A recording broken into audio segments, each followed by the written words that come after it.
Welcome to CoreLogic RP Data's update on housing market conditions for March 2015, brought to you by Smartline Personal Mortgage Advisors.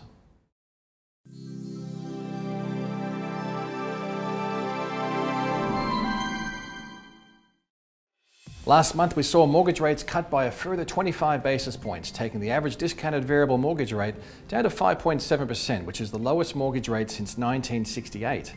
This was the first cut to the cash rate since August 2013, but the 8th cut since the Reserve Bank started easing the interest rates back in late 2011. On the back of lower interest rates, we saw auction clearance rates surge to their highest level since 2009. Sydney has seen auction clearance rates at 80% or higher over each week of February, while Melbourne clearance rates have been at 75% or over the second half of the month. Additionally, we saw the level of industry activity surge to new record levels across the CoreLogic platforms. Valuation events surpassed their previous record high in February, and the number of real estate agent pre-listing reports also hit new highs across every state and territory except for Canberra. Dwelling values also moved higher over the month, with our combined capital city index increasing by 0.3% in February, taking dwelling values 1.6% higher over the first 2 months of the year. The recently stronger housing market conditions have also pushed the rolling annual rate of growth higher after the annual rate of growth had been moderating over the second half of 2014. Capital city dwelling values are now 8.3% higher over the 12 months ending February 2015. Australia's largest city, Sydney, is still leading the market, with dwelling values moving a solid 1.4% higher over the month and 13.7% higher over the past 12 months. Melbourne remains the second strongest capital city housing market, with dwelling values 7.4% higher over the year, followed by Brisbane, where values have moved 5.9% higher. The weakest performing capital city is now Perth, where values have moved to 0.6% higher over the past 12 months, while Canberra, Darwin and Hobart have also recorded annual rate of growth that's less than 2%. With the pace of growth in dwelling values remaining substantially higher than growth in weekly rents, rental yields are continuing to reduce.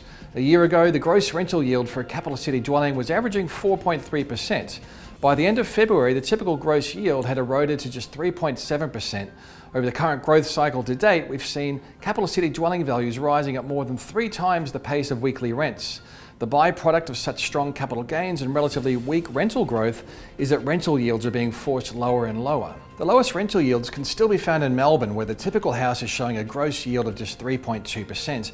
However, with values growing quickly in Sydney, it might not be long before Sydney takes over the mantle from Melbourne as the lowest yielding city. Looking across each of the capital cities, we're still seeing a great deal of variance in the performance of housing markets. Sydney's housing market is setting new records across a variety of indicators.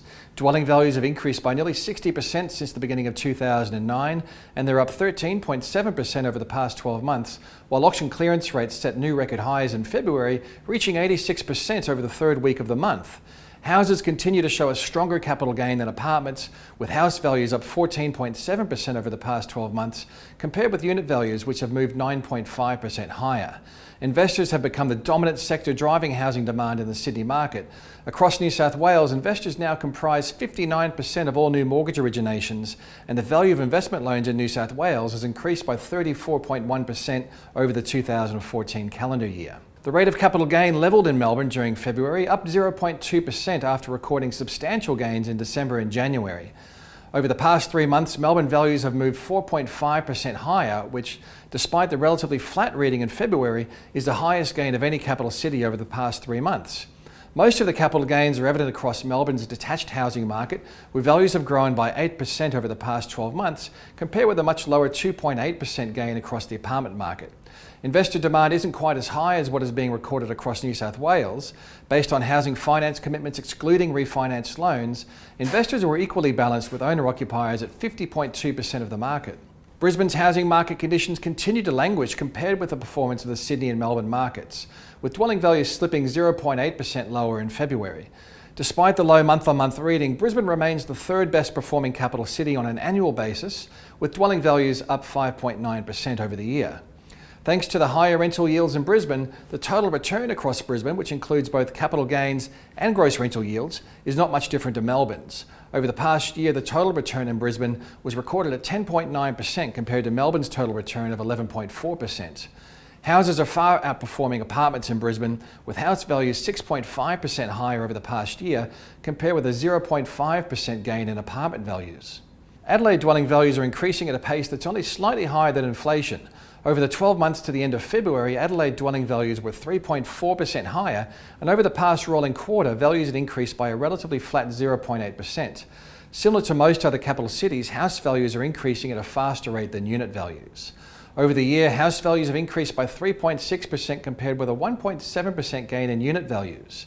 Rental yields in Adelaide remain higher than the national average, with a typical house providing a 4.2% gross yield and the typical apartment showing a gross yield of 4.8%. The Perth housing market has continued to soften, recording a 0.9% fall in dwelling values over the 3 months ending February. The capital of Western Australia has seen dwelling values rise by just 0.6% over the past 12 months, which is the lowest rate of growth across the capital cities. House values have been more resilient than unit values, with Perth house values rising by 0.7% over the past year, compared with a 1.9% fall in unit values. Weekly house rents have tapered to 4.1% over the past 12 months, which has dragged the local rental yield to reach an average of 4.1% gross for houses and 4.7% gross for apartments. Dwelling values fell by 0.9% across Hobart in February after showing solid capital gains over the previous 3 months. The trend remains positive in Hobart, with dwelling values 3.3% higher over the past 3 months and 0.7% higher over the past year. Over the longer term, Hobart's housing market has been the weakest of any capital city post-GFC, with dwelling values remaining 0.7% lower than what they were at the end of 2008. The positive trajectory in dwelling value growth is a positive turn of events for the Hobart market, which is now showing rental yields and affordability levels that are much higher than most other capital cities. The northernmost capital city, Darwin, recorded a 0.9% increase in dwelling values over the month of February. However, values remain 1% lower over the rolling quarter and have increased by only 1.6% over the past 12 months. Rents were down about 2% across Darwin's house and unit market over the past year. However, rental yields remain the highest of any capital city, with houses providing an average gross yield of 5.9% and units returning a gross yield of 5.8%. There have been 3,290 dwelling sales across Darwin over the past 12 months, equating to just 1% of all sales across the combined capital cities. Canberra saw a return of growth conditions over the first 2 months of the year after dwelling values fell over the final 4 months of 2014. Conditions appear to remain soft across the nation's capital though, with the number of homes advertised for sale 16% higher than a year ago. Weekly house rents are down by 3.6% over the year, and transaction numbers are nearly 8% lower compared with the same period a year ago. Looking forward, the big question is to what extent will lower interest rates affect the housing market? The previous rate cuts saw auction clearance rates surge back to the highest level since 2009, and industry activity across CoreLogic RP Data valuation and real estate agent platforms has now moved to new record highs. Based on what appears to be an enthusiastic response from home buyers to last month's rate cut, it appears that home buyer demand has been re-energised by the lower cost of debt, despite the headwinds of weaker labour markets and softer economic growth. With mortgage rates potentially moving even lower over the year, it stands to reason that home values will continue to move higher to new historic highs. The Reserve Bank has previously stated that they will be looking towards the regulatory framework to minimise risk in the housing market, and it's clear that APRA are vigilant for any deterioration in lending standards across Australia's lenders. The buoyant housing market conditions should continue to support growth in housing construction, which in turn provides a strong multiplier effect on the Australian economy, with increased housing activity flowing through to more spending on items such as building materials, appliances, home furnishings and white goods. Once again, thanks for tuning into the CoreLogic RP Data Housing Market Update. We're constantly updating our blog and website with fresh housing market research. To find the latest updates, you can visit www.corelogic.com.au.